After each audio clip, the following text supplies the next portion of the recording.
Bueno, hola a todos. Les voy a ir pidiendo a Tania, a Rafael y a Cristina que vayan habilitando sus cámaras. Así vamos empezando a pensar, a iniciar la última mesa de este evento, que nos ha congregado por 2 días a la distancia.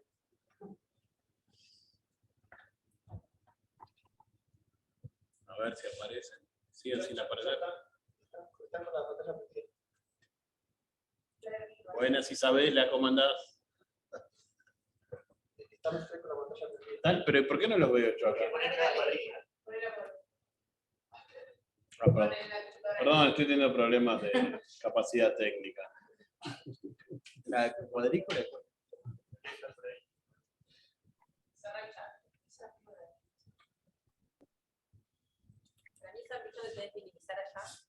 No, por el otro lado. ¿Me tenés que minimizar? ¿Ahora que puedo venir?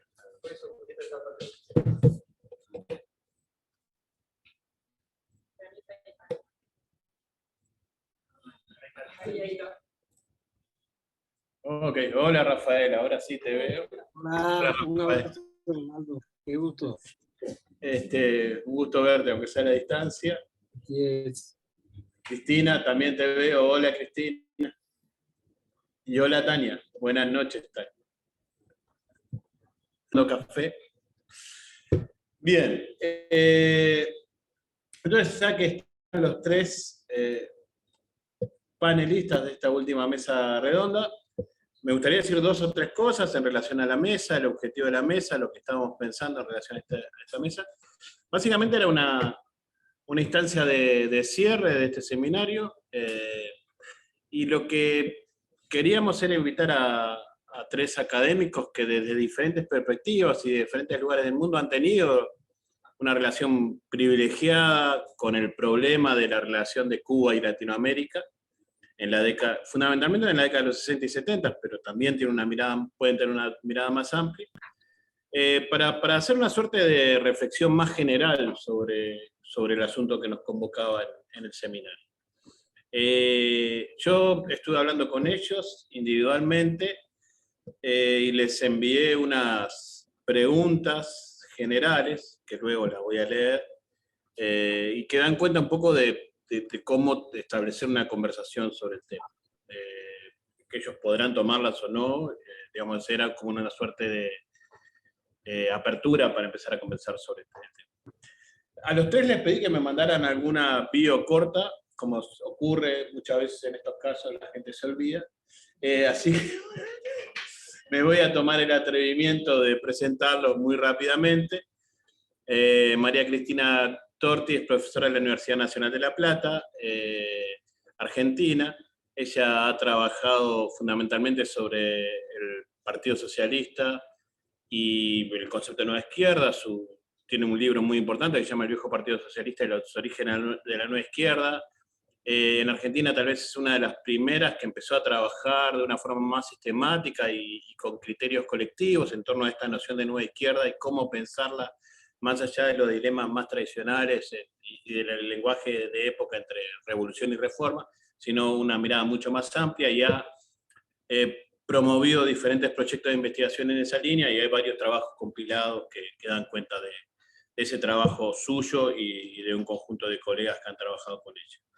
Rafael Rojas es profesor del Colegio de México, es cubano, trabaja en México, su obra es amplísima, particularmente sobre el periodo que nos convoca, tiene un trabajo muy interesante acerca de la recepción de la nueva izquierda estadounidense sobre la Revolución Cubana. El texto se llama Traductores de la Utopía, la Revolución Cubana y la Nueva Izquierda de Nueva York. También ha escrito una historia mínima de la Revolución Cubana, que es de extremada utilidad y que se utiliza, por lo menos en Uruguay lo utilizamos para trabajar estos temas a nivel de los cursos. Y por último, un libro reciente que de alguna forma dialoga en una mirada de más largo plazo con esta temática, es el libro que publicó el año pasado, El árbol de la revolución, donde trabaja el concepto de revolución en el siglo XX y donde hay varias pistas que dan cuenta de la preocupación también por nacionalismo revolucionario y asuntos que tienen mucho que ver con la Revolución Cubana. Y también con la repercusión de la revolución en otras zonas de América Latina. Por último, Tania Harmer es profesora de la London School of Economics, trabaja en el Departamento de Historia Internacional, es una especialista sobre la Guerra Fría, particularmente en Latinoamérica. Sus trabajos han girado en torno a la relación, en sus trabajos Cuba tenía un papel importante, básicamente sus líneas de investigación hasta el momento han girado en torno a la relación entre dos países centrales en esa Guerra Fría latinoamericana, como fueron Chile y Cuba. Su primer libro, El gobierno de Allende y la Guerra Fría interamericana, trabaja la política exterior de Allende de una forma muy sofisticada y compleja, pero integrando elementos políticos, sociales, y desde una perspectiva donde el diálogo con Cuba es muy relevante en ese libro. Y por último, su reciente biografía de Beatriz Allende, A Revolutionary Life in Cold War Latinoamérica, también da cuenta de un personaje donde está esa trayectoria. Beatriz Allende es una de las hijas de Salvador Allende y termina su vida en la Cuba revolucionaria, y da cuenta también de esos espacios de comunicación entre Chile y Cuba, pero que también dan cuenta de estos diálogos de la izquierda latinoamericana. Nos parecía que claramente de diferentes lugares, con diferentes enfoques, cualquiera de los tres eran figuras destacadas para cerrar un poco la reflexión del seminario, y en ese sentido yo les planteé inicialmente preguntas que sí eran generales y que para nada eran una obligación, no tienen que ser contestadas, simplemente eran un impulso a la reflexión. Las voy a leer simplemente para que el público tenga una idea de en qué estábamos pensando, pero después ustedes tienen toda la libertad de decir lo que quieran y como quieran. La primera es: ¿considera que las izquierdas latinoamericanas fueron transformadas por la experiencia de la Revolución Cubana? ¿Cómo caracterizaría dicha transformación? ¿La influencia de Cuba en las izquierdas latinoamericanas es comparable con la de otras revoluciones socialistas del siglo XX, como la rusa y la china, que generaron nuevas corrientes del pensamiento en las izquierdas? ¿Es posible establecer una periodización de la influencia cubana en las izquierdas latinoamericanas? ¿Cuáles fueron los aspectos que promovieron el acercamiento con Cuba y cuáles los desencuentros?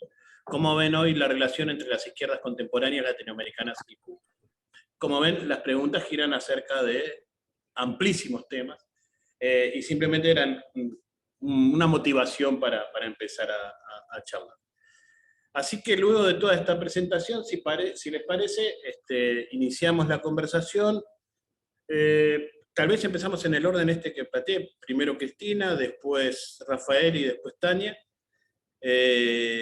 Cada uno tendría 20 minutos, a los 4 o 5 minutos les aviso, si les parece. Y bueno, Cristina, ¿te parece empezar? Estás muteada.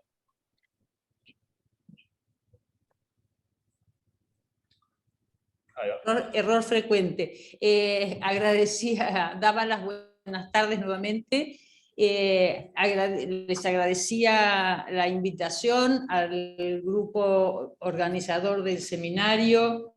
Espero no decepcionarlos. Lo mío será una aproximación modesta a alguno de los grandes temas enunciados recién por Aldo. Yo, un poco para no desordenarme demasiado y también para controlar el tiempo, me propongo leer unas páginas. Comenzaría esta intervención retomando, porque me parece oportuna, la acotación hecha en sus trabajos por Aldo Marchesi, cuando señala que las expectativas despertadas por la Revolución Cubana en diversos grupos latinoamericanos, por lo general, vinieron precedidas por una manifiesta inquietud en esos mismos grupos respecto de la intervención norteamericana en América Latina y en un creciente malestar ante la insuficiencia de los modelos económicos que no lograban resolver lo que por entonces se tematizaba como el problema del subdesarrollo. Y que en relación con lo anterior, muchas veces bajo esas situaciones de marcada inestabilidad política, además, muchos sectores sociales exhibían ya importantes niveles de movilización. En tales circunstancias y en diversas familias ideológicas, el triunfo de la revolución, además de generar simpatía, ofrecía otro modelo y otro lenguaje político, sobre todo a unas izquierdas que, si bien contaban con cierta tradición antiimperialista, por otra parte sentían cierta disconformidad con sus dirigencias, sobre todo en el caso de las generaciones más jóvenes. Aún tomando en cuenta las variaciones propias de cada caso, parece indudable que el impacto cubano generó en ellas un tipo de politización, yo diría que a veces de repolitización, que muchas veces transmutó en una aguda crítica a las estrategias de sus partidos, cuando no en la fractura y desgastación de sus fuerzas, y en un proceso de renovación de los elencos dirigentes de muchos grupos y partidos de la izquierda y la nueva izquierda. Grupos que a veces, pero no siempre, adoptaron estrategias político-militares. El triunfo de la revolución y sobre todo la celeridad con que fueron tomadas las medidas más contundentes como la reforma agraria y las nacionalizaciones, activaron el espíritu crítico de dichos sectores y en muchos casos la incomodidad con lo que percibían como el encorsetamiento de sus partidos dentro de las formas liberal-democráticas de la política. El ejemplo cubano operó entonces transmutando ese malestar preexistente en rechazo o al menos desconfianza y descrédito hacia toda política que solo se propusiera avanzar recorriendo etapas o produciendo reformas. Sobre ese extendido sentir calaron hondos palabras como las pronunciadas por Raúl Castro, cuando al ser interrogado respecto del cumplimiento o no de ciertas etapas por parte de la revolución, respondió con una sintética y contundente frase: nosotros no queremos media revolución. Dicho esto, y siendo consciente de que el continente izquierdas latinoamericanas es lo suficientemente amplio y variado, tanto en su composición como en su larga historia de encuentros y desencuentros con el proceso cubano, quiero adelantar que mi intervención no pretende alcanzar un sentido abarcativo y menos aún conclusivo. Más modestamente intentaré mostrar algunos aspectos de ese vínculo en un periodo acotado pero significativo y además nacionalmente situado, para así exponerme a la comparación y al debate. En consecuencia, en una primera parte trataré de identificar brevemente aquellos puntos en los que creo que el contacto con la experiencia cubana aportó a las izquierdas argentinas un punto de vista alternativo desde el cual encarar la difícil situación en la que se encontraba, al menos desde la emergencia del peronismo y la pérdida de sus lazos con los trabajadores. En una segunda parte me propongo hacer referencia, breve también, a dos textos poco conocidos en los que han quedado reflejados fragmentos para mí significativos de una temprana recepción de la revolución, textos que reflejaron y a la vez influyeron en lo que solemos denominar clima de época. Bueno, y espero que resulte esto de algún interés. Comienzo entonces señalando con grandes trazos lo que considero los efectos más importantes de ese contacto con la revolución sobre algunos sectores de la izquierda argentina y sus aledaños en los primerísimos años 60. En primer lugar, más allá de explícitos apoyos y solidaridades o de ciertas ambigüedades, un efecto innegable fue el de la multiplicación de los debates, primero sobre la naturaleza misma de esa revolución, y a continuación las discusiones que explícita o implícitamente servían para poner en tela de juicio las respectivas líneas políticas de sus partidos. Si bien los cuestionamientos por la falta de actualización teórico-política o por la deficiente comprensión de los fenómenos populares no eran nuevos en la izquierda argentina, ahora, a la vista de la experiencia cubana y ya sin ninguna contemplación, esas dirigencias fueron acusadas por lo que se llamó su fracaso histórico. Cuba aparecía como la contracara de esa izquierda, en tanto allí una vanguardia revolucionaria había sabido comprender a las mayorías populares y conducirlas al...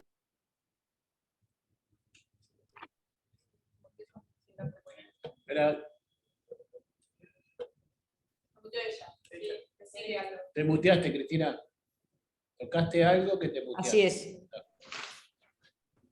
Las vanguardias. Sí. Decía entonces, unas vanguardias que habían sabido comprender a las mayorías populares y conducirlas al triunfo. Desde entonces, aunque con ritmos diversos, se sucederían disidencias y divisiones que afectarían tanto a los partidos socialista y comunista como a otras formaciones, por caso el trotskista Palabra Obrera, y también a grupos desprendidos de partidos tradicionales como el Radical. De esos procesos emergería un conjunto de nuevas organizaciones que, aun siendo de modestas dimensiones en este periodo, contribuirían a la reconfiguración del mapa de las izquierdas, reconfiguración cuya magnitud se vería en los años siguientes. En segundo lugar, respecto de estos nuevos grupos, debe tenerse en cuenta que en ellos ya venía desarrollándose una lectura diferente de la experiencia peronista, tema crucial en la izquierda y la nueva izquierda argentina. Esas lecturas eran parte del fenómeno que Carlos Altamirano caracterizó como situación revisionista en el mundo de las izquierdas, y en el de unas capas medias e intelectuales preocupadas por cerrar la brecha que las separaba del pueblo. En estas nuevas lecturas, el peronismo era presentado ahora como un movimiento nacional y popular, o simplemente como el movimiento nacional, y ya no más como el régimen autoritario y demagógico que había desviado a los trabajadores de sus objetivos históricos. Si bien es sabido que los intentos revisionistas respecto del peronismo no carecían de antecedentes en las izquierdas socialistas, comunistas y trotskistas de los años 40 y 50, los que ahora se encontraban en curso contenían una diferencia crucial, toda vez que la reconceptualización era inscripta en el horizonte de una revolución latinoamericana en marcha. Un tercer e importante efecto del impacto cubano, en buena parte mediado por el activismo de estas nuevas izquierdas, fue el de la penetración de las ideas revolucionarias en sectores hasta entonces refractarios a ellas, por caso en ciertos grupos nacionalistas, pensemos en Rodolfo Walsh o en Massetti, peronistas como Cook, y también católicos. A partir de entonces, y cada uno a su modo, revisó sus propias experiencias y trayectorias. De esa manera, Cuba se convirtió en punto de encuentro de tradiciones diversas, fuente de nuevas orientaciones y combinaciones políticas, y en muchos casos, meta de viajeros, cuando no centro de formación y adiestramiento. Dentro de este marco general, podría ubicar yo, los tempranos desgajamientos sufridos por el Partido Socialista en la Argentina, particularmente el que en 1961 dio origen al Partido Socialista de Vanguardia, que llamativamente se autodefinió como socialista, latinoamericano y fidelista. El cuadro de estos primeros años se completa cuando hacia 1962-63 se producen las primeras disidencias en el ámbito del Partido Comunista, vanguardia comunista, vanguardia revolucionaria, pasado y presente, y en el trotskismo con la constitución de las Fuerzas Armadas para la Revolución Nacional, todas de algún modo ligadas a los preparativos y a las redes de apoyo al foco que se instalaría en la provincia de Salta. Como es sabido, este tema se constituyó en uno de los primeros en generar diferencias entre los nuevos grupos de la izquierda argentina. Es que aún adhiriendo a la Revolución Cubana, no siempre se amoldaban a sus iniciativas.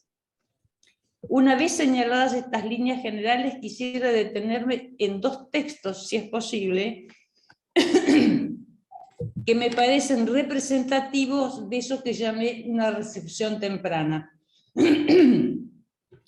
Ambos fueron producto de viajes realizados a la isla por dirigentes del Partido Socialista Argentino antes de que se produjera la invasión de abril de 1961. Y antes de que Cuba se proclamara socialista. Es decir, que fueron escritos durante un periodo en el que el significado o el sentido de la revolución aún permanecía flotante, y tal como lo ha señalado el profesor Rojas, es el momento en que el concepto de revolución cambia. Uno de esos textos, Cuba, una experiencia, es un artículo del ya por entonces prestigioso historiador socialista José Luis Romero, y fue publicado en la revista Situación, revista que expresaba al ala izquierda de su partido muy a principios de los 60. El otro es un libro, Cuba miliciana, obra del dirigente Elías Semán, escrito durante una larga estadía en Cuba y publicado a mediados de 1961. Ambos, siendo pródigos en elogios, dejan ver de maneras más o menos veladas ciertas preocupaciones sobre el rumbo de la revolución. En el caso de José Luis Romero, cuyas palabras eran oídas en ámbitos mucho más amplios que los de su propio partido, se transmite una profunda comprensión del significado de los cambios producidos en la vida y en la subjetividad del pueblo cubano. En su poética prosa, al tiempo que genera una fuerte adhesión en el plano emocional, introduce interrogantes sobre los alcances continentales de la experiencia que está conociendo. En un tono notablemente empático, el texto vuelve una y otra vez sobre la experiencia transformadora vivida por los guajiros, tanto en el plano material como en el carácter de las relaciones que los ligan de manera directa y vital con sus dirigentes. Romero descubre entonces que los cambios se han vuelto irreversibles, que la experiencia se ha convertido para los cubanos en una causa conducida por una generación imbuida, son sus palabras, de un sentido misional de la vida. Cuba habría descubierto que tiene una misión continental, la de iniciar una política, subrayo, errada o no, para superar el atraso y la dependencia. Por su parte, América Latina descubre que la novedad contenida en esa revolución consiste en que un país subdesarrollado se ha atrevido a tomar medidas tan audaces como la reforma agraria y la búsqueda de nuevos mercados para sus productos, y que por eso enfrenta el riesgo de ser invadida y a la vez el desafío de no sumarse a ningún bloque económico para subsistir. Al mismo tiempo que el texto recoge las dudas circulantes sobre el peso de la influencia soviética, refuta a quienes entienden la sucesión de medidas radicales como mera acción de contragolpe ante las agresiones externas. Por el contrario, desde su punto de vista, las medidas responden a un plan coherente, a una idea. Ha sido diseñado por quienes, son sus palabras, han sido lo suficientemente osados como para quebrar el régimen de la tierra en un país de monocultivo y de un solo comprador. Esa convicción y esa fuerza conducen a la isla inevitablemente hacia la socialización de los medios de producción, único camino que el autor visualiza para superar la situación colonial de su economía. Quedan 3 minutos, Cristina. Bien. Si Romero, incursionando en la experiencia y la mentalidad cubana, proporciona una imagen capaz de cautivar la imaginación revolucionaria, el libro de Semán se ubica en otro registro y puede ser leído como una persistente búsqueda de claves políticas que hicieron posible la construcción y el triunfo de un frente de liberación, tarea que lo acuciaba en su vida en el Partido Socialista en la Argentina. En ese intento analiza, en primer lugar, el proceso que condujo a la unidad de las fuerzas revolucionarias y particularmente le interesa entender las razones por las cuales los comunistas cubanos supieron sumarse a las acciones iniciadas por el movimiento nacional, es decir, el 26 de julio.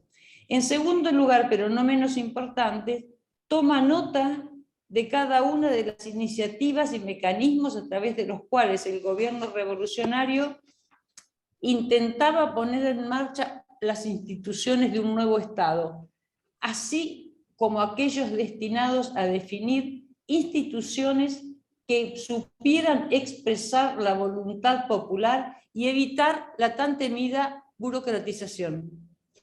En el contexto de este conjunto de preocupaciones, Cuba miliciana aborda algunas discusiones, algunas relativas a opiniones que asignan el triunfo al encuentro entre el movimiento nacional y unas masas espontáneas. Por el contrario, siguiendo esa misma línea de preocupación, Semán afirma la importancia de la presencia en el Frente de Liberación de un partido con programa socialista y estructura apta para la organización de las masas. Claro que siempre con una aclaración. Se trata de un partido que supo autocriticarse y sumarse al movimiento popular. Bueno, en este punto aparecen de manera incipiente las discrepancias entre Semán y una parte del Partido Socialista de Vanguardia respecto de las teorías del foco. Claramente, su texto se distancia del espíritu que campea el texto del Che, Cuba Experiencia Histórica, donde todo el peso de la concientización recae sobre la vanguardia y el foco. Bueno, para terminar, voy a decir que si hay una frase en la que el libro parece sintetizarse, es la siguiente: Cuba, esperanza y deber. Si bien esta frase es contundente, también aparece en el libro la voluntad de no proceder a mecánicos traslados. Tanto para el autor como para su prologuista, Cuba proveía ciertas claves para descifrar la propia realidad, pero pensaban que esa experiencia no debía ser tomada como producto de exportación. Esas ideas y otras que en Cuba miliciana están apenas insinuadas,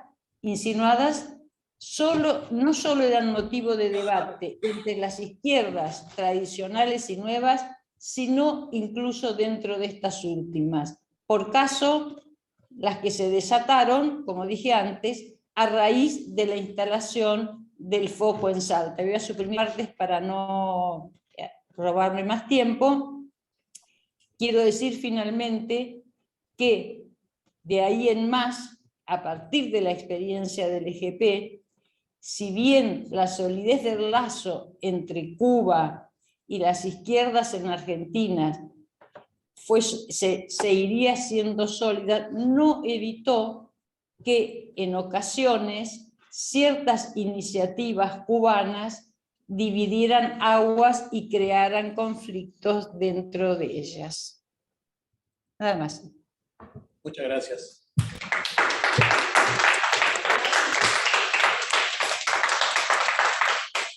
Bueno, seguimos con Rafael. Bueno, pues hola a todas y todos. Buenas tardes o buenas noches, según el lugar donde se encuentren. Primero, todo mi agradecimiento a Aldo Marchesi, a Franco Morosoli, a Julieta de León, a Jimena Alonso por haberme invitado a este seminario que ha sido realmente muy ilustrativo y revelador para mí.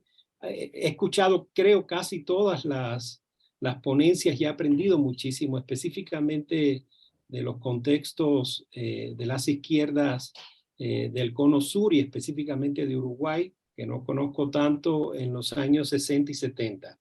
Y bueno, se nos ha pedido en esta mesa analizar, pensar las relaciones entre la Cuba socialista y las izquierdas latinoamericanas de los años 60 y 70. Aunque yo debo decir que en el seminario he escuchado poco sobre los 70, he visto mayor concentración sobre los 60. Una de las dificultades, creo, a que se enfrenta la historiografía en el estudio de esos vínculos es la poderosa carga mitológica y afectiva de eso que llamamos Revolución Cubana y que de pronto tiende a convertirse en un concepto abstracto, monolítico y absolutamente continuista, como que si fuera siempre igual a sí mismo, ¿no? Y esa vaguedad del significante y del sujeto Revolución Cubana me parece que contribuye a su fácil personalización en figuras como las de Fidel Castro o el Che Guevara. Es decir, lo que estoy tratando de sugerir aquí en la entrada de mi intervención es que eso que Vani Petiná llamaba la historia de bronce, digamos, aplicada a la historia de la Revolución Cubana, que tiende muy fuertemente a la personalización del proceso, no siempre responde a una visión carismática o de culto a la personalidad o a la propia carga afectiva y melancólica del discurso oficial cubano, sino que muchas veces tiene que ver con los vacíos que la propia historia académica le atribuye al proceso de la Revolución Cubana, es decir, a una falta de historización precisa de la Revolución Cubana. Y por ahí va a ir un poco mi intervención. Ahora, dicho esto, hay que reconocer que algunos flancos de la producción académica reciente permiten desagregar institucionalmente los agentes y operadores del vínculo con las izquierdas latinoamericanas desde La Habana. Aunque la relación con América Latina y se ha dicho varias veces aquí, arranca antes del triunfo de enero del 59, y hay algunas experiencias, por ejemplo, como las conexiones con el México de Adolfo López Mateos, la Venezuela de Rómulo Betancourt, o la Costa Rica en tiempos de José María Figueres, más lo que quedaba de la vieja Legión del Caribe, que fue una entidad muy importante en el periodo insurreccional de la Revolución Cubana. Más allá de eso, los nexos con las izquierdas, especialmente las del Gran Caribe, hay que reconocer, se manifiestan desde el primer gobierno revolucionario con Manuel Urrutia en la presidencia y Roberto Agramonte en la Cancillería. Hay como una inercia en ese primer gobierno del año 59, hay una inercia del periodo de la Legión del Caribe. Ahora, luego ya en el periodo de la transición socialista, que es lo que ha predominado, digamos, en este seminario, hay varias instituciones involucradas paralelamente en la construcción de la red izquierdista latinoamericana. En primer lugar, habría que hablar de la nueva Cancillería, es decir, el nuevo Ministerio de Relaciones Exteriores, encabezado por Raúl Roa.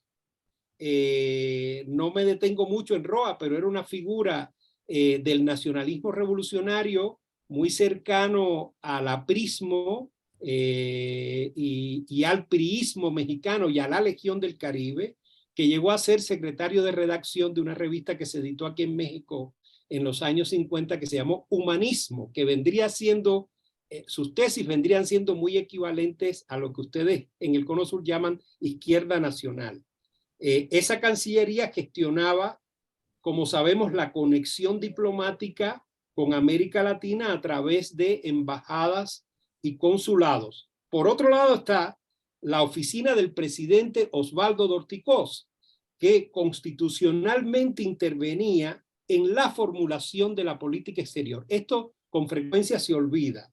De acuerdo con la Ley Fundamental de 1959, que es el documento constitucional que rige los primeros gobiernos revolucionarios en Cuba después de enero del 59, y que suscribía la mayor parte de la Constitución del año 40, el primer ministro, que era Fidel Castro, cito, dirigía la política general del gobierno, pero el presidente, en este caso el presidente Dorticós, nombraba embajadores y cónsules, recibía a los jefes de estados extranjeros y representaba al gobierno en el exterior.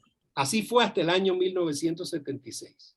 También había otros actores ineludibles como el naciente Partido Único. En Cuba el Partido Único, como saben ustedes, tuvo una historia muy peculiar. Primero se llamó las ORI, Organizaciones Revolucionarias Integradas, que fundamentalmente eran tres: el Movimiento 26 de Julio, el Directorio Revolucionario y el Partido Socialista Popular. Luego se llamó el PURS, el Partido Unido de la Revolución Socialista, y finalmente el Partido Comunista de Cuba, cuyo comité central se integró en 1965 sin la presencia del Che Guevara.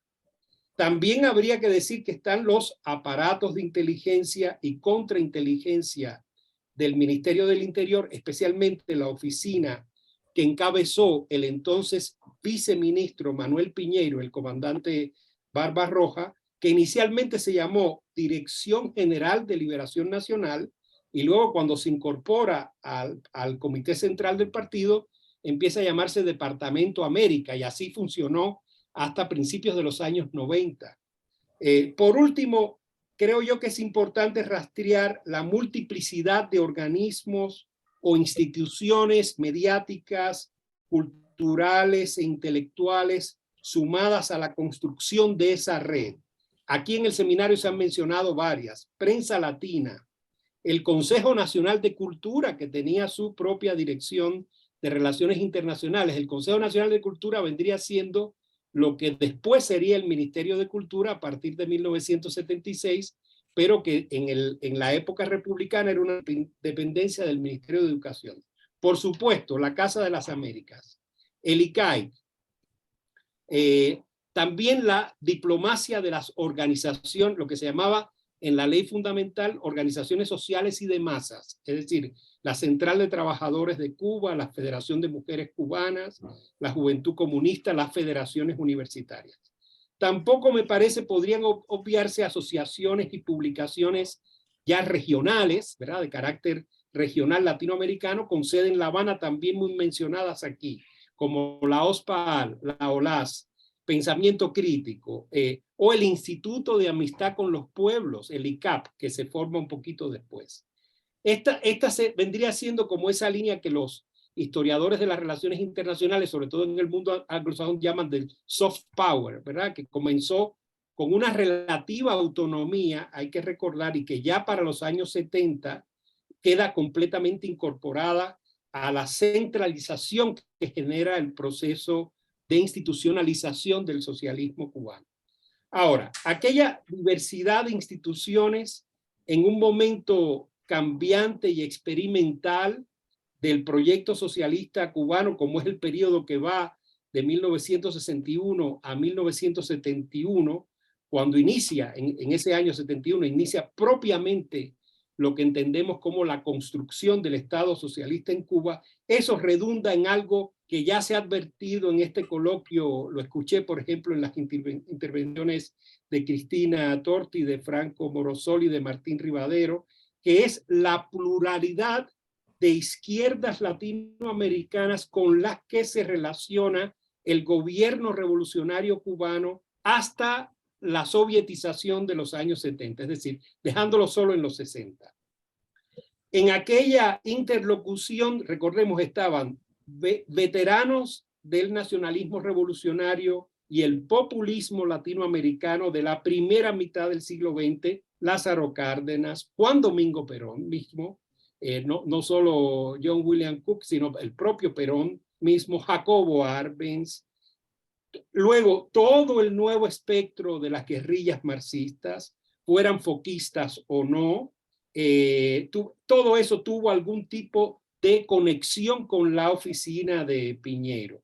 En unos casos, voy a simplificar mucho aquí, pero tratando de aterrizar el mapa de las guerrillas, diríamos que en unos casos como los ELNs, las FARC, los EMR, ¿saben? Los MR que eran como siglas muy comunes en Guatemala, Colombia, Venezuela, Bolivia o Perú, o en la guerrilla que ya se mencionó de Jorge Ricardo Massetti en Salta, yo creo que en buena medida se puede decir que fueron proyectos total o relativamente diseñados por la dirección de Piñero. En otros, como los de las guerrillas urbanas del Cono Sur, el MIR chileno, el PRT argentino, Montoneros, Tupamaros, o la guerrilla de Carlos Marighella en Brasil, que es un tema que han estudiado muy bien Vera Carnovale, Aldo Marchesi, Eugenia Palieraki, entre otros.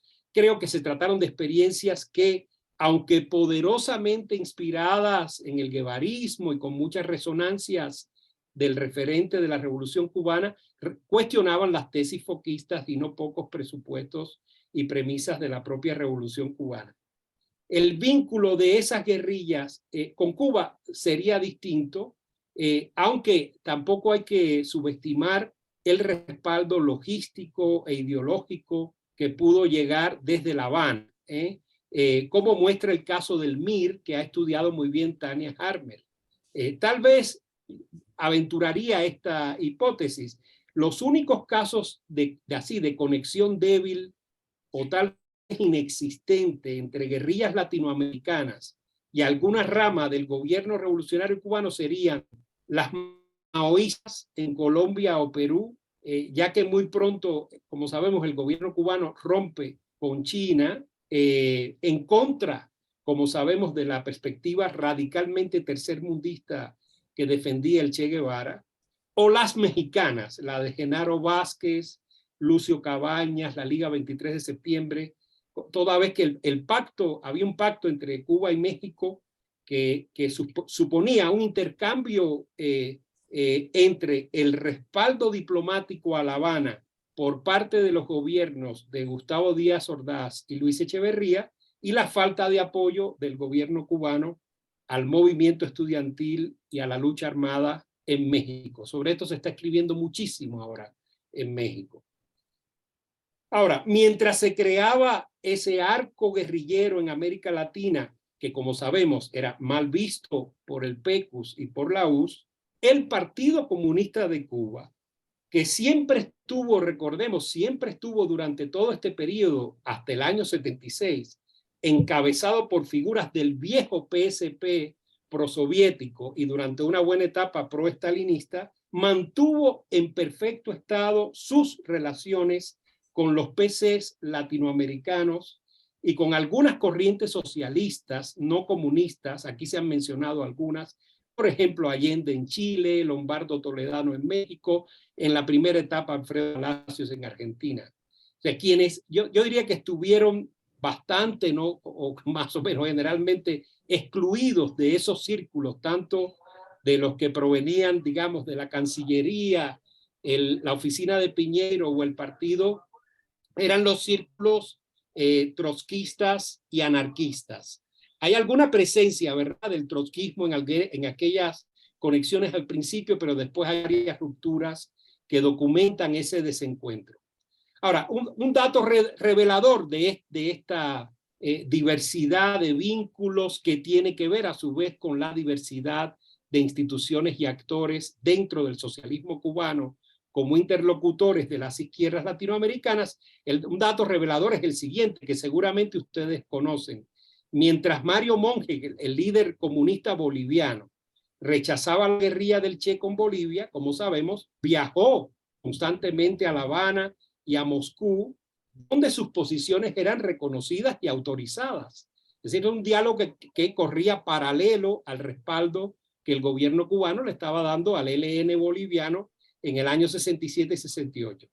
Esa dimensión pragmática en la manera de conducir los vínculos de Cuba con la izquierda latinoamericana me parece que se acentuó aún más en los años 70, cuando se hizo más perceptible una estrategia diplomática intergubernamental, ¿verdad?, del gobierno cubano con otros gobiernos de la región, como con Allende en Chile, los militarismos progresistas en los Andes, Torrijos en Panamá, Echeverría y López Portillo en México, Alonso López Michelsen en Colombia, Carlos Andrés Pérez en Venezuela. Ya yo diría que para la segunda mitad de los años 70 el gobierno cubano tiene una buena parte de sus relaciones con los gobiernos latinoamericanas en proceso de recomposición después de la ruptura de los 60 que siguió a la expulsión de Cuba de la OEA y de diversos foros interamericanos.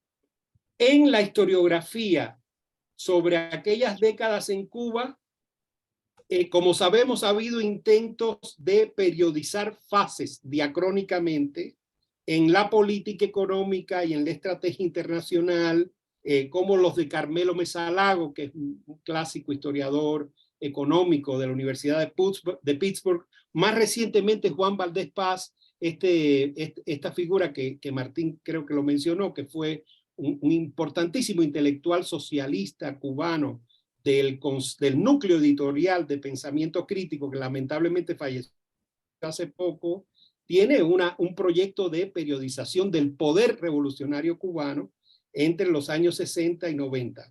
Ahora, hay un gran debate sobre todo esto, sobre las distintas fases de la revolución en términos, o del gobierno revolucionario en términos de políticas económicas, alianzas internacionales, estrategias geopolíticas, y tal vez más que una sucesión de fases o periodos, pudo haberse tratado de una tensión sincrónica, pendular, compensatoria, entre por lo menos dos vertientes de muy difícil conciliación en la Guerra Fría, como eran la guevarista, a partir del año 63, que propone, como sabemos, una modalidad alternativa a la planificación nacional soviética. Esto es algo que no se destaca mucho, pero que tiene que ver con el famoso gran debate de la política económica cubana entre el año 63 y 65, después de la crisis de los misiles y la salida del Che al Congo. Son 2 años en los que el Che está concentrado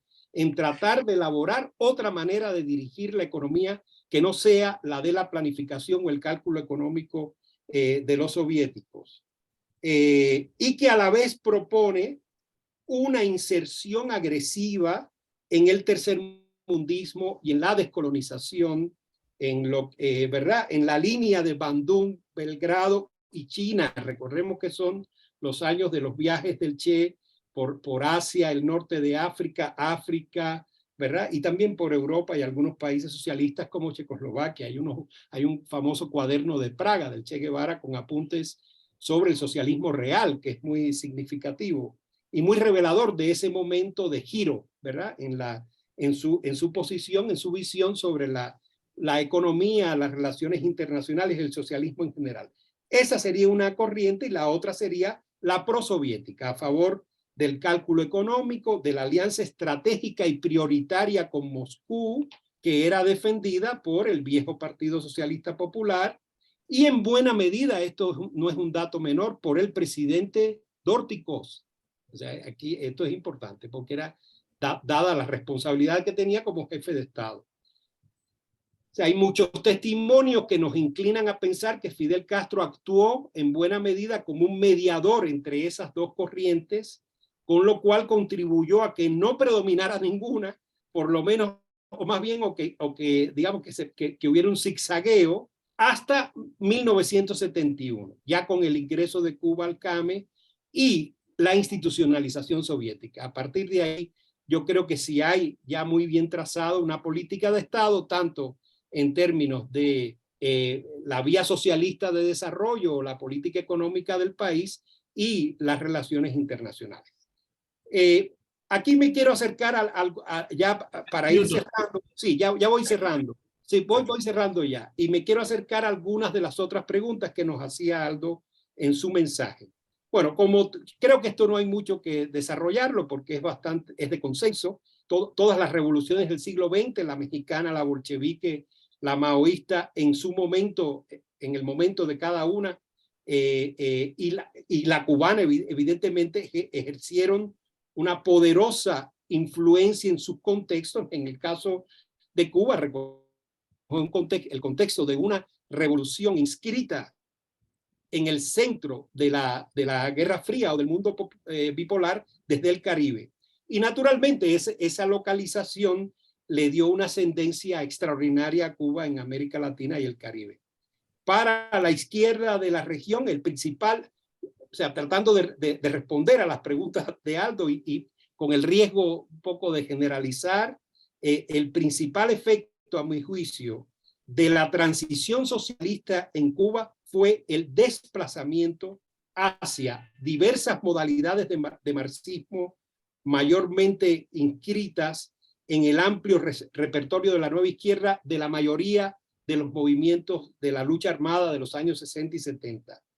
Es decir, de la mayoría del campo revolucionario latinoamericano en los años 60 y 70. Antes de la Revolución Cubana, ese campo parecía gravitar hacia izquierdas no marxistas, no comunistas, sino fundamentalmente nacionalistas, revolucionarias, populistas o ligadas a la izquierda nacional. Después de la Revolución Cubana, sí hay un evidente desplazamiento de las opciones de lucha armada hacia diversas modalidades de marxismo.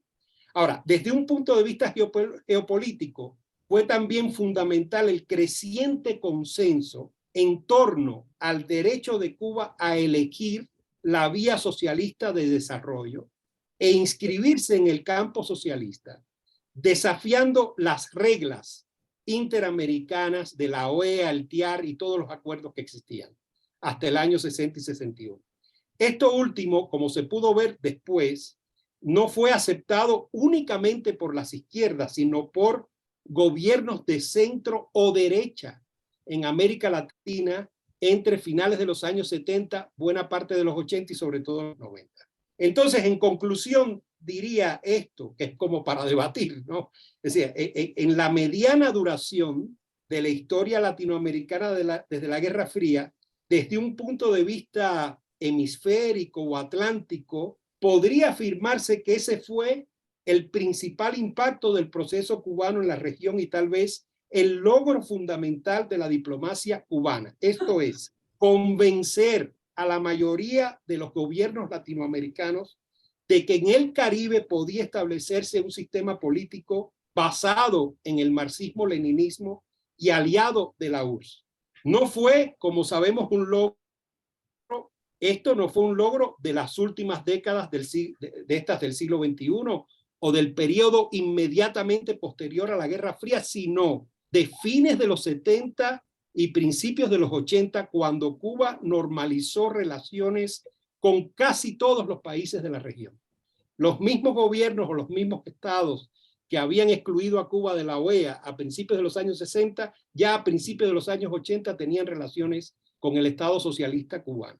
Un logro podría concluirse, aquí usando un poco los términos que se manejan en los trabajos de Bani Petiná, de la détente o la coexistencia pacífica de los años finales de la Guerra Fría, que tras la caída del muro de Berlín, habría que decir, después del año 89, con la caída del muro de Berlín, ese logro ha empezado a verse contrariado y revertido por el triunfalismo liberal que siguió a la descomposición del campo socialista, cuyas consecuencias se resienten todavía hoy, especialmente por medio de la persistencia de la política hostil de Estados Unidos contra la isla. Gracias.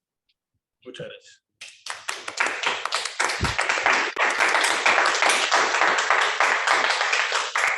Bueno, muchas gracias, Rafael. Y ahora vamos con Tania.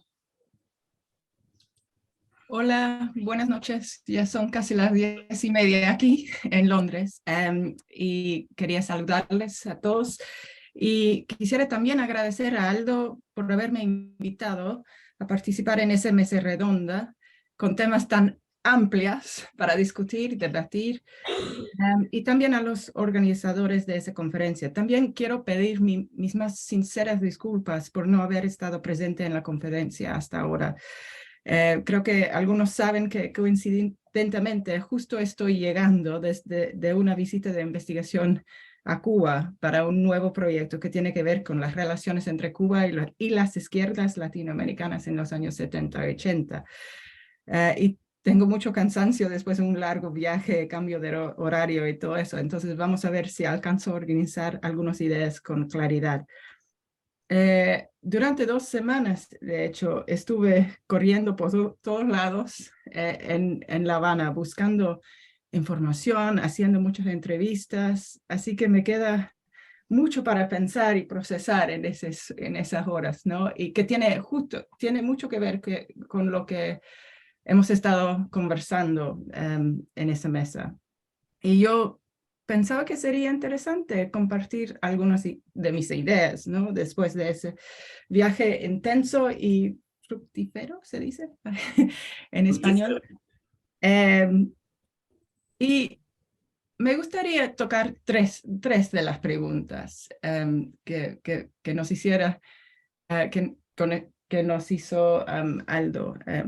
Y fue muy evidente que coincido mucho con Rafael en donde quería ir, ¿no? Porque primero quería tocar el tema de periodización, ¿no? Una de las preguntas que me hizo Aldo fue si era posible establecer una periodización de la influencia cubana en las izquierdas latinoamericanas. Yo creo que sí, pero yo creo que hay que trabajarla y también pensar más allá de los años 60. O sea, que, como Rafael acaba de decir, ¿no? En Cuba, en las últimas 2 semanas, era muy evidente que todos quieren hablar de los años 60, ¿no? Todos de los años de gloria, ¿no? Hablan con nostalgia también. Yo entrevisté a una de las fundadoras de ICAP y quería contarme todos esos años, ¿no? De los años, al principio de los años 60.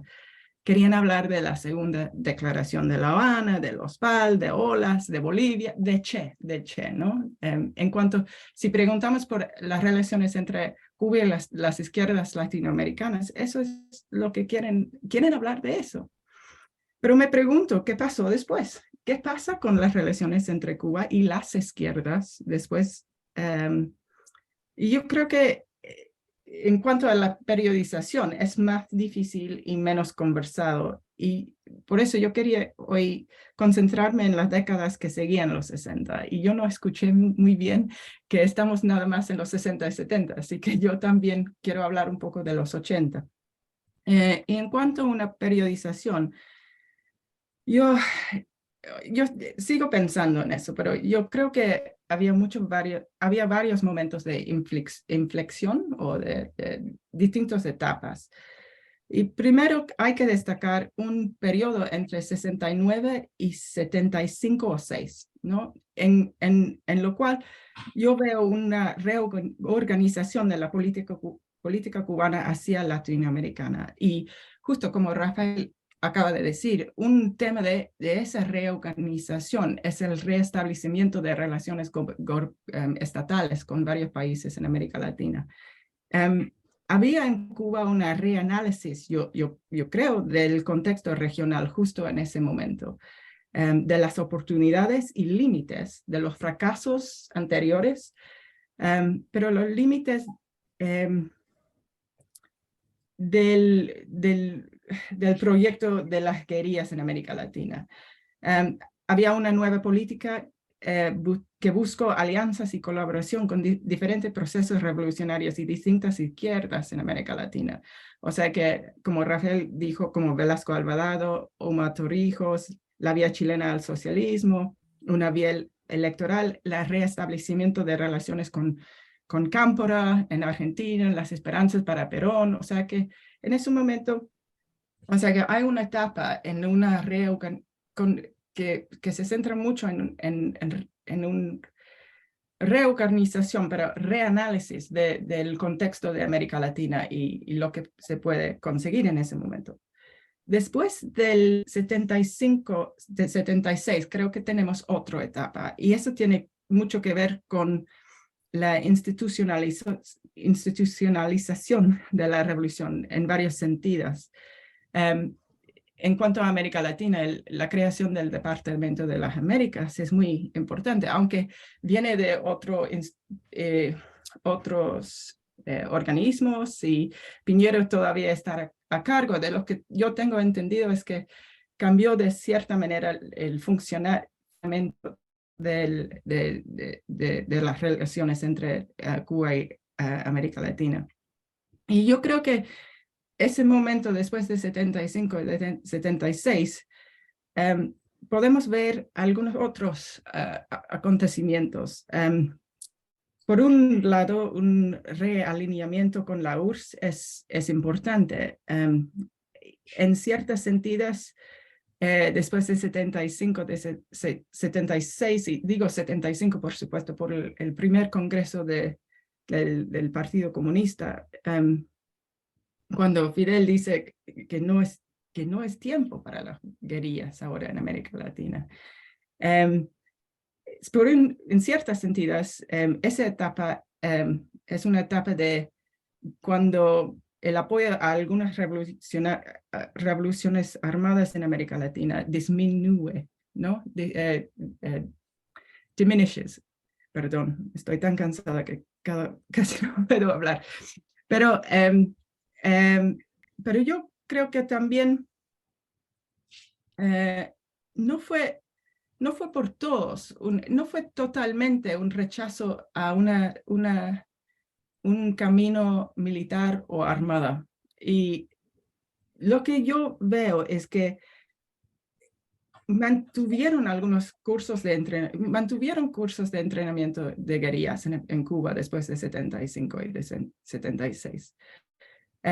Pero también ahora empezaron a pensar en distintos cursos de entrenamiento, distintas formas de apoyar o asistir un camino no electoral o un camino militar. Y estoy hablando de cursos que ahora no durarán por meses en Pinar del Río, pero cursos que duraron 5 años en algunos casos, como carreras profesionales para algunos sectores de algunos partidos en América Latina, de las izquierdas.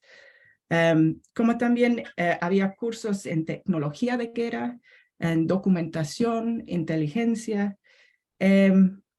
Y topografía, logística, comunicación, no, había cursos, o sea, ese punto de inflexión en 75, 76 no fue como decir que ya paró todo el apoyo a distintas izquierdas en cuanto a un camino armado, una opción para pensar en fuerzas militares.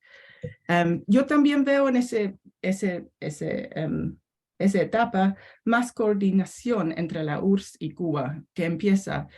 Y en esa coordinación había entrenamiento de cuadros, aunque relativamente para pocos, o sea que no fueron muchos que recibieron entrenamiento de Cuba y la URSS en coordinación. Era muy secreto y los que fue entrenado han sido menos vocados que los que tuvieron entrenamiento de guerrillas en los años 60. O sea que estamos hablando ahora, yo veo de cuadros de los partidos comunistas en los años, a finales de 70 y en los 80. Entonces, la tercera etapa, yo diría, empieza en 79 con la Revolución Nicaragüense. Es muy obvio que eso empieza otro momento muy importante. Ahora el enfoque es diferente. Ahora hay dos gobiernos revolucionarios existentes en América Latina.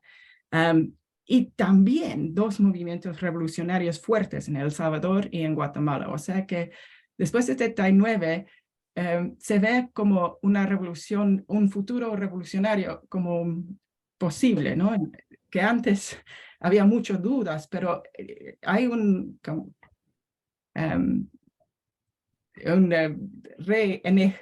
re-energizing of la idea de revolución en ese momento. Y yo diría que Cuba se convierte no solamente en un apoyo directo a esos procesos, o al gobierno sandinista o al FMLN o en Guatemala, menos en Guatemala, pero sí hubo apoyo. Y de hecho es difícil durante una simultánea guerra en Angola, apoyo a Mozambique y a todo eso para Cuba, para apoyar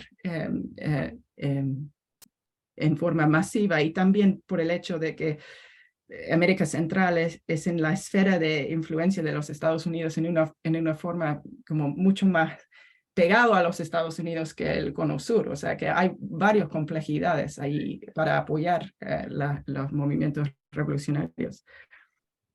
Pero yo diría que Cuba se convierte no solamente en un apoyo directo, sino también en un enlace entre las izquierdas latinoamericanas y América Central. Y digo eso porque había varias izquierdas latinoamericanas que se fueron a Nicaragua después de 79 o se fue a El Salvador.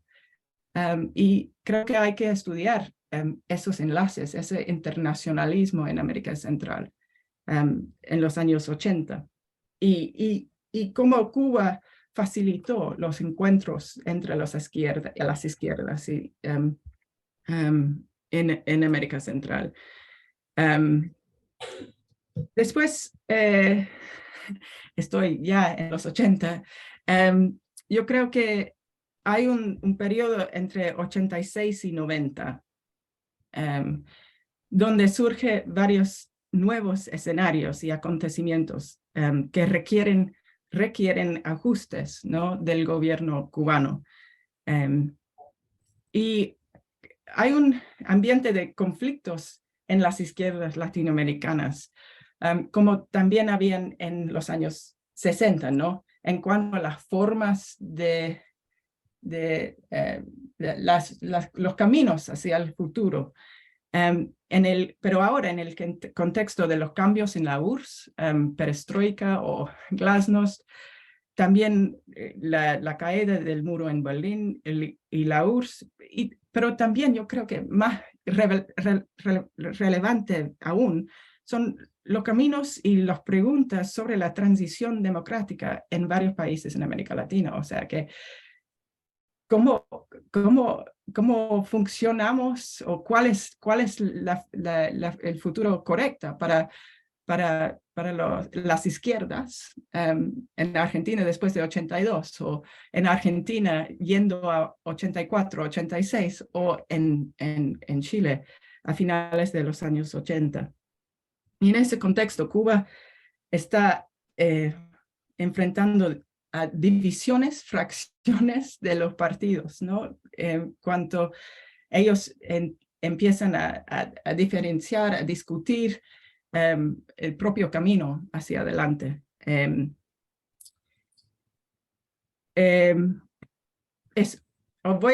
O sea que se puede hablar de muchas otras cosas entre 86 y 90, y me interesa mucho ese momento.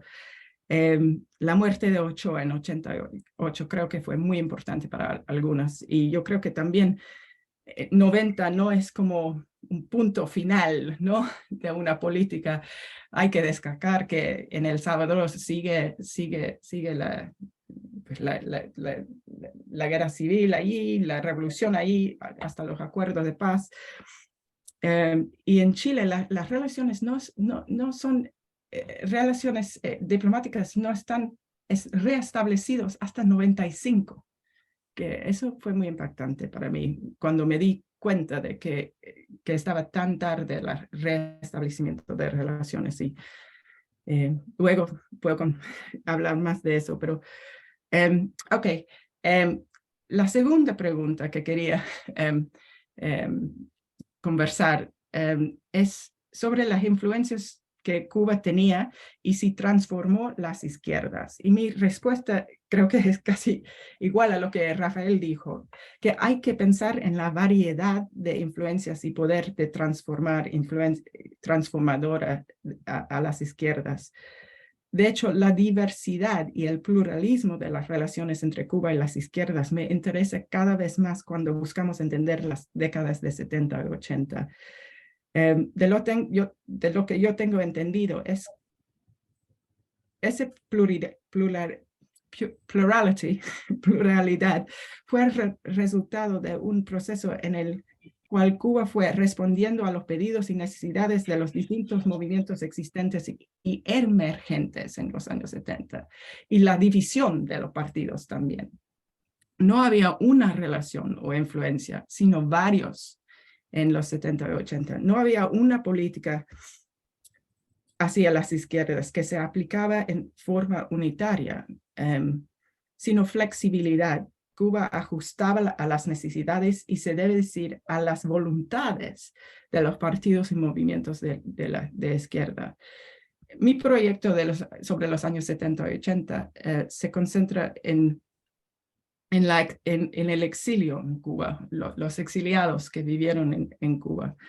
Y es muy evidente, hablando con los exiliados que vivieron en Cuba, que diferentes partidos tuvieron diferentes tratamientos y diferentes relaciones con el Estado cubano, que había una estricta compartimentalización.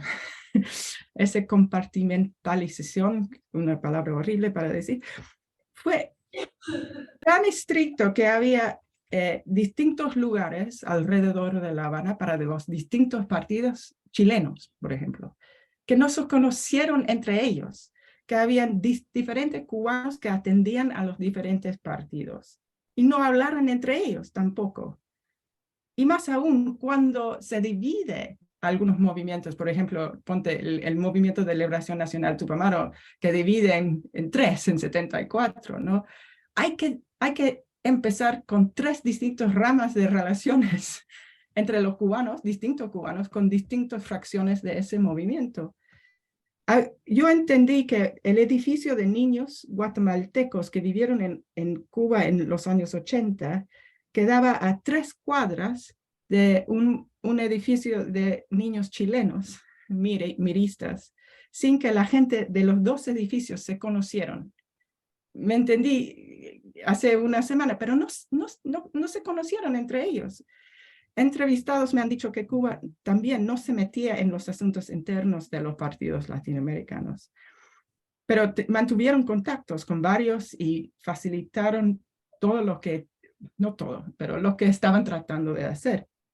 Y me pregunto, ¿quién tenía una visión panorámica de las relaciones entre Cuba y las izquierdas latinoamericanas en relación a la política? Ni de hablar sobre las relaciones culturales, deportivas. ¿Fidel? ¿Piñeiro? ¿Quién? O sea, que ¿quién tenía una visión completa? Y es posible que los historiadores lleguen a un entendimiento completo de las relaciones entre Cuba y América Latina si había tanta compartimentalización. Por fin, y yo creo que estoy casi al tiempo. Aldo nos preguntó cuáles fueron los aspectos que promovieron el acercamiento con Cuba y cuáles los desencuentros. Encuentros yo veo como... Puedo contestar el tema de encuentros en varios términos, ¿no? Uno, Cuba fue el referente, ¿no? Un referente principal para las izquierdas. Una revolución que triunfó, que seguía, que logró institucionalizar un camino hacia el socialismo y enfrentar los Estados Unidos y el imperialismo, ¿no? Y tenía más significación aún cuando había necesidad, ¿no?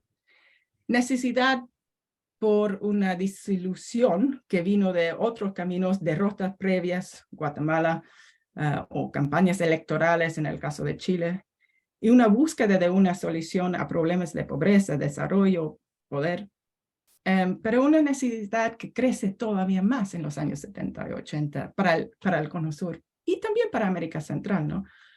Una necesidad por los efectos del estado de terror, una necesidad por el exilio y la acogida de los cubanos a los que llegaron como refugiados, una necesidad por nuevos gobiernos revolucionarios como Nicaragua o crecientes revolucionarios, movimientos de revolucionarios en camino. Y yo creo que Cuba, había una idea de que Cuba iba una ruta para regresar para los exilios, ¿no? Que Cuba podría solucionar y dar una respuesta para seguir o retornar al Cono Sur por los chilenos uruguayos que yo conozco más, ¿no? Un lugar donde se podía hacer algo en vez de esperar. Los encuentros que yo he estudiado viene de una búsqueda de apoyo logística, política, militar y tecnológica, que Cuba en muchas veces, que Cuba brindó esas cosas en muchas circunstancias. Y la oferta de formación de cuadros en varios sentidos. O sea que no fue el caso en todos los casos, en todos los partidos, movimientos, y había mucha desilusión de que lo que Cuba no podía brindar. Pero por lo menos el encuentro viene de las esperanzas de asistencia, de que Cuba va a resolver problemas y problemas de resistencia, problemas de dónde ir después de los golpes de Estado y las dictaduras militares.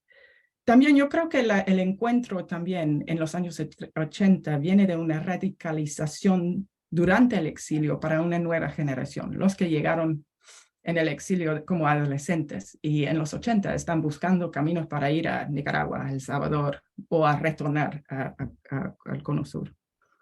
Hablando por fin de desencuentros. Yo creo que desencuentros fueron resultado, había muchas razones por desencuentros, pero resultado de distintas ideas sobre los caminos para seguir, formas de lucha. Un tema tan polémica en los 60, Cristina dijo, la multiplicación de debates y discusión en los 60 es muy importante, pero yo diría que en los años 80, ese asunto y discusiones resulta importante y conflictivo de nuevo, mientras que las izquierdas buscaban un camino para seguir en el contexto de transiciones, como dije antes, democráticas después de las dictaduras y también en relación a los cambios en la URSS, ¿no? Eso fue un momento como un estallido total, ¿no? De todo el mundo que esas izquierdas habían conocido durante varias décadas. Y esa polémica se centró en la cuestión de usar o no la resistencia armada o seguir con esa línea, para algunos, ¿no? Y parte de la izquierda empieza a alejarse de Cuba en ese sentido y hasta criticar a Cuba en ese sentido, decir, mira, ya pasó y estamos en otro mundo, pero no todos, ¿eh? Y yo creo que los desencuentros viene también con un encuentro con Europa social democrática, con el social democracy kind of ideas en Europa. Como también los procesos, el desarrollo del movimiento, el discurso de derechos humanos en ese momento. Y en Cuba me comentaron varios chilenos y cubanos en las últimas 2 semanas que dolía mucho en los años 90, cuando amigos previos de Cuba, hasta que los mismos que habían vivido en Cuba, empezaron a denunciar a Cuba en ese momento. Izquierdas revolucionarias también que se convierten en empresarios, comerciantes, en algunos casos en portavoces del neoliberalismo. O sea que los cubanos se dolían mucho con ese grupo de gente. Y yo creo que, y termino, todavía en Cuba creo que el gobierno está viviendo, el gobierno y también la gente que trabajó con América Latina antes, está viviendo el impacto de ese desencuentro a finales de los 80 y 90 y buscando todavía una forma de relacionarse con las izquierdas en la relación. En muchos casos no han logrado encontrar una solución. Todavía cuesta renunciar al pasado, o abrazarla y contarla cómo fue, por qué y con qué logros. O sea, que no quieren celebrar y abrazar el pasado, pero también quieren renunciar las relaciones con las izquierdas. Y eso, o sea que yo creo que esa cuestión de encuentros y desencuentros no es para trabajar, para las historias trabajar. Y creo que necesitamos poner más énfasis, no es solamente porque yo estoy haciendo ese para el nuevo proyecto, más énfasis en los datos finales de la Guerra Fría. Y ya, perdóname mi español y todo. Muchísimas gracias, Tania.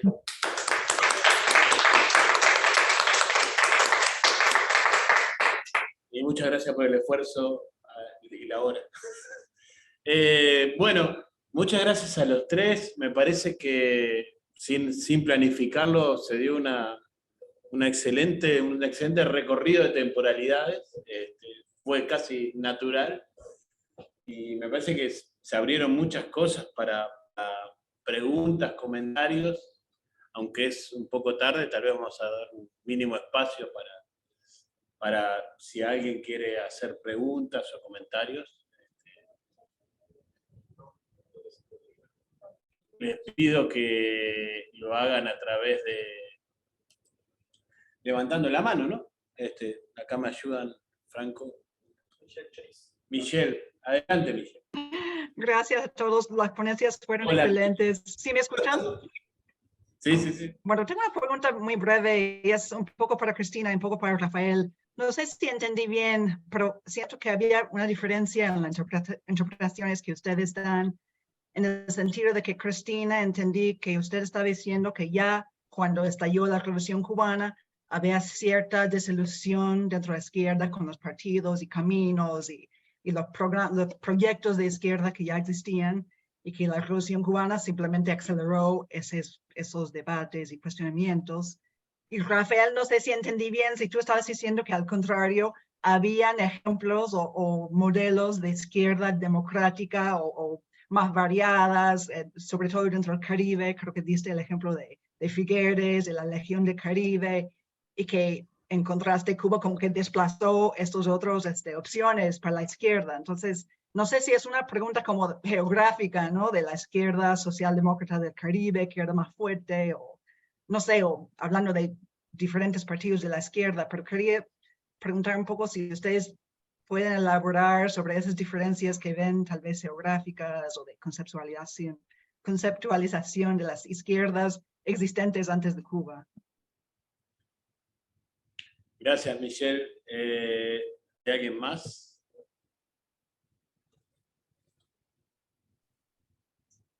¿Nadie?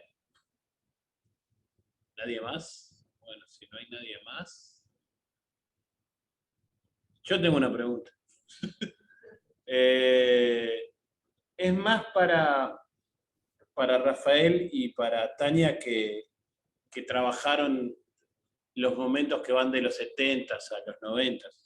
Tania más los 80s y 90s, Rafael se quedó en los 80s, digamos, pero hay claramente a lo que hoy que hay claramente un ciclo donde la Revolución Cubana en los 60 tiene un fuerte impacto en el campo de las ideas, ¿no? Y de una forma u otra marca la agenda de las izquierdas latinoamericanas, eso medianamente podemos todos estar de acuerdo. Pero hay algo paradójico en eso que Tania describía como desencuentros, que también funciona como, más allá de los desencuentros, hay una solidaridad sentimental, no se me ocurre otra palabra que usar. ¿Qué quiero decir con solidaridad sentimental? Esta idea en los 80s, 90s de muchos militantes de izquierda que en diferentes partes de América del Sur, por lo menos hacen recorridos muy diferentes al de la Revolución Cubana, incluso algunos derivan en cosas más cercanas al neoliberalismo, pero sin embargo sienten como que siguen siendo parte de algo. Y entre otras cosas por lo que Tania describía, de la experiencia del exilio, de la experiencia de haber tenido amigos, compañeros que vivieron en Cuba, digamos, por la cantidad de gente que Cuba albergó, ¿no? ¿En qué medida eso también no tiene un correlato político? O sea, esa idea de que Cuba fue un lugar donde vivieron miles de latinoamericanos, en última instancia de élite políticas, varios de los cuales luego van a volver a sus países y van a tener influencia política, no genera un tipo de solidaridad que va más allá de las discusiones políticas, ideológicas. Yo no sé hasta cuánto de eso nos sigue ocurriendo hasta hoy en el siglo XXI. Bien. ¿Nadie más quiere hacer ninguna pregunta? ¿No? Acá nadie, el público real, ¿no? Bueno, entonces les damos la palabra a los tres. Seguimos el orden. Empezamos por Cristina. Sí, yo solamente voy a decir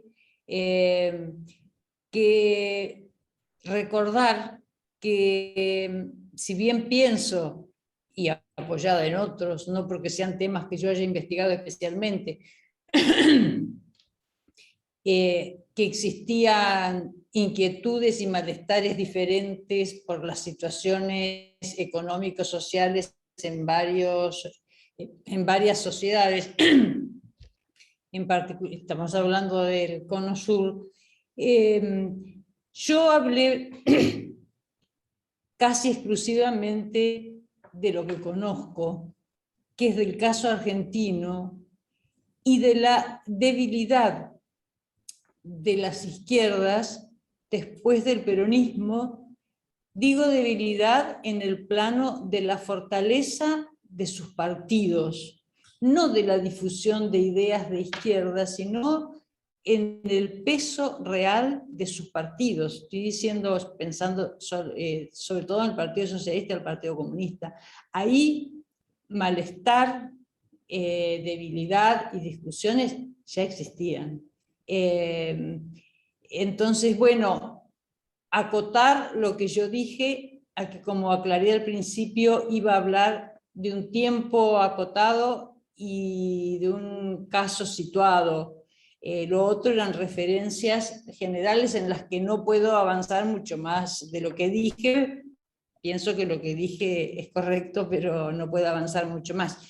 Y por mi parte, quisiera preguntarle a Rafael Rojas, él tanto cuando leo sus trabajos como ahora mismo,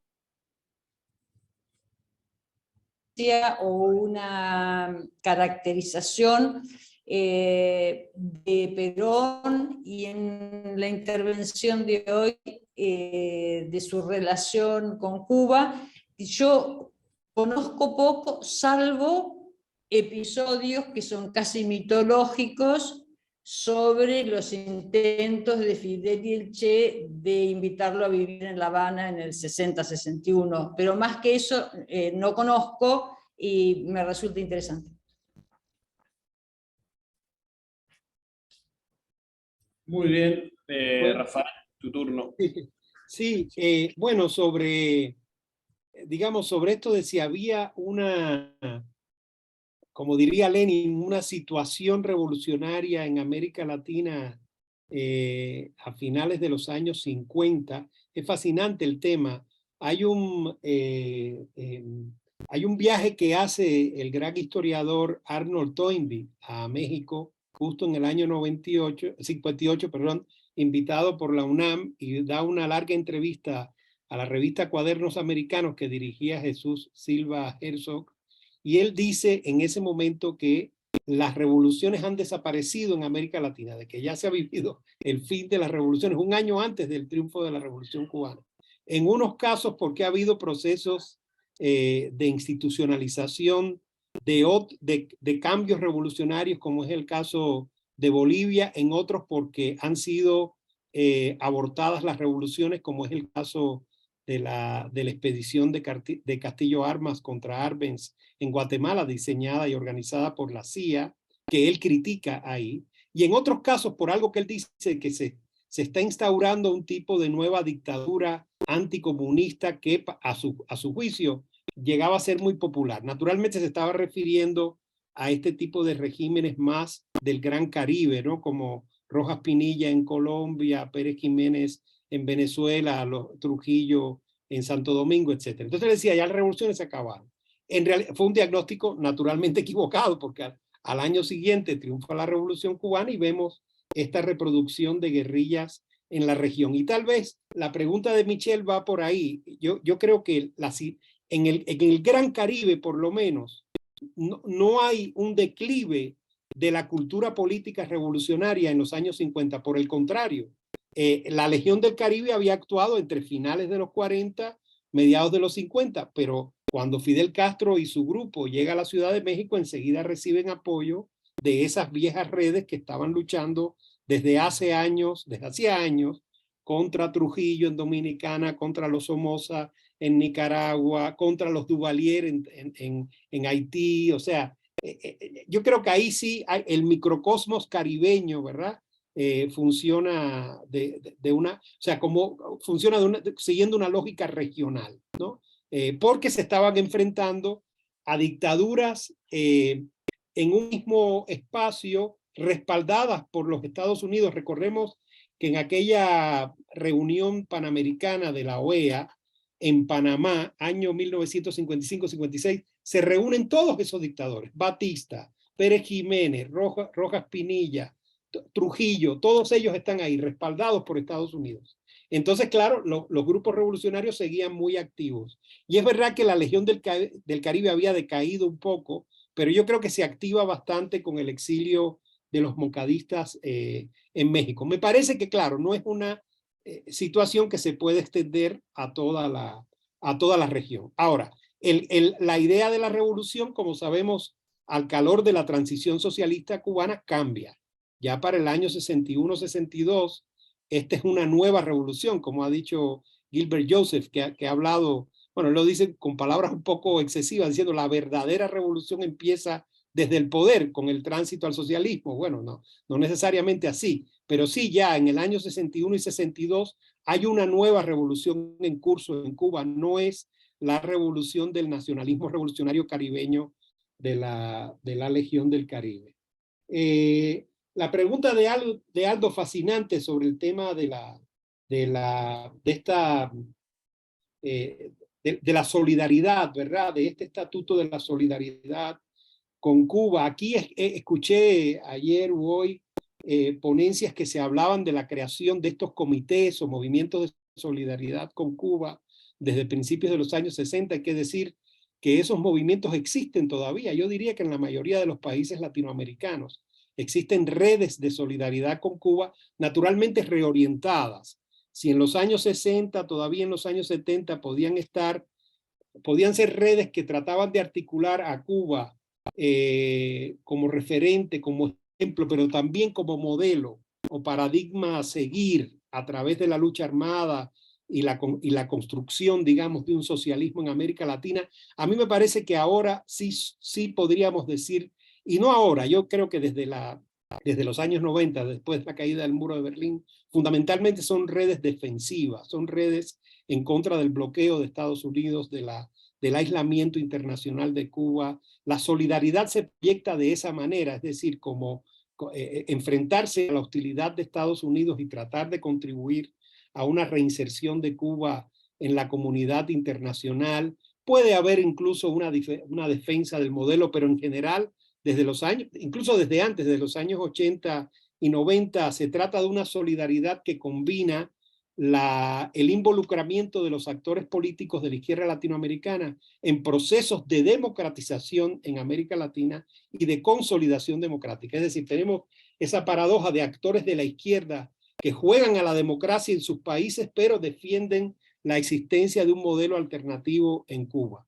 Y que jamás harán una crítica pública al sistema político cubano porque piensan, con razón o sin ella, que esa crítica puede ser utilizada en la campaña mediática internacional que justifica el embargo, el bloqueo y el aislamiento de la isla de la comunidad internacional. Seguramente ustedes saben, hay un gran debate hacia el año 2002-2003, cuando se produjeron los arrestos de aquellos 75 opositores cubanos que se conoce como la Primavera Negra. Hay un gran debate que involucra a Eduardo Galeano, José Saramago, Elena Poniatowska, varias figuras de la izquierda latinoamericana. El propio Benedetti interviene en esa discusión.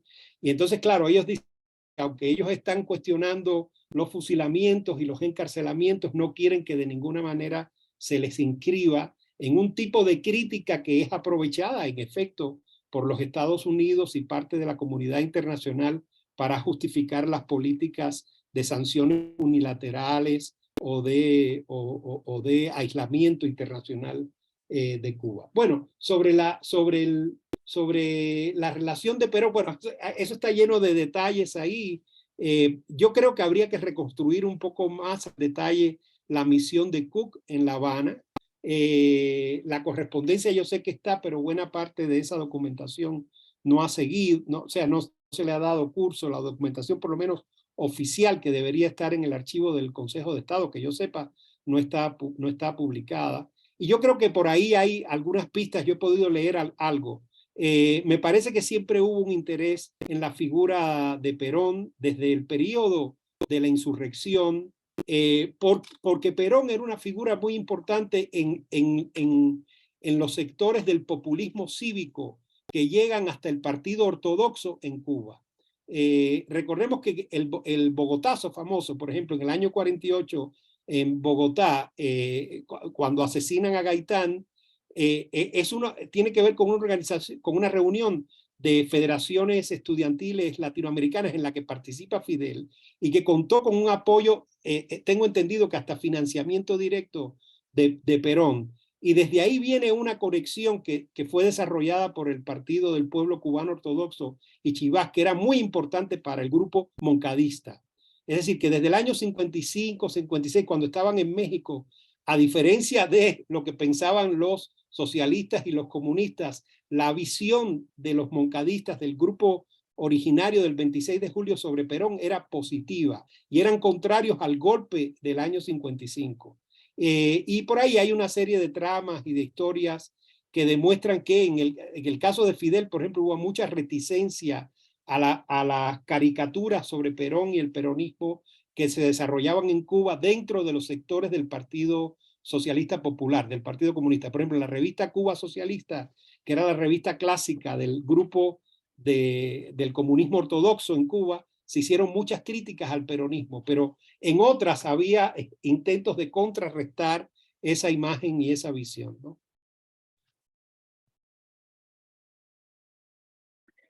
Gracias por la pregunta, Aldo. No tengo mucho para añadir, pero yo creo que o sea, lo que tú estás señalando es muy importante, ¿no? Y fue muy importante. O sea, yo hablé de los desencuentros, estaba buscando los desencuentros, entonces hablé de la sector que se aleja de la Revolución Cubana en los años 90, pero también, o sea, que había grandes sectores de la izquierda que no alejaron de Cuba, o que se mantuvieron esa relación con Cuba, esa solidaridad. Yo diría que es solidaridad, pero también hay algo de nostalgia ahí también, ahora y en los años 90, nostalgia para una Cuba revolucionaria que después de los años 90, en el siglo XXI, ya no existe, ¿no? Que después de la caída de la URSS, tuvo muchas dificultades para seguir en la forma en la cual había existido en los años 70, 80, como referente, como un país construyendo el socialismo. O sea, que por los 90 es un país defendiendo el socialismo, ¿no? En vez de yendo hacia adelante con, bueno, se puede discutir eso, pero lo que yo veo es una nostalgia. Por eso decía sentimental, que Sí. es como sostenía en sentimiento más que en política. Y también yo creo que ese viene de una idea de deuda, ¿no? Lealtad y deuda, ¿no? Para la gente que vivieron en Cuba más, porque recibieron casas, recibieron trabajo, recibieron estudios, y para ellos es tan difícil como pensar en Cuba actual, porque tienen esa lealtad. No es solamente que no quieren dañar a Cuba en cuanto al bloqueo y los Estados Unidos, es también decir, mira, pero tenemos ese gratitud, agradecimiento tan fuerte que no se puede hablar de las críticas, o no se puede pensar en criticar. O se puede, pero en privado, ¿no? No en público.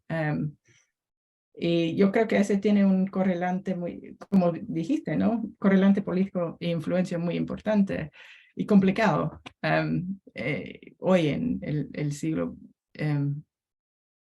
sí, bueno, en 2022, ¿no?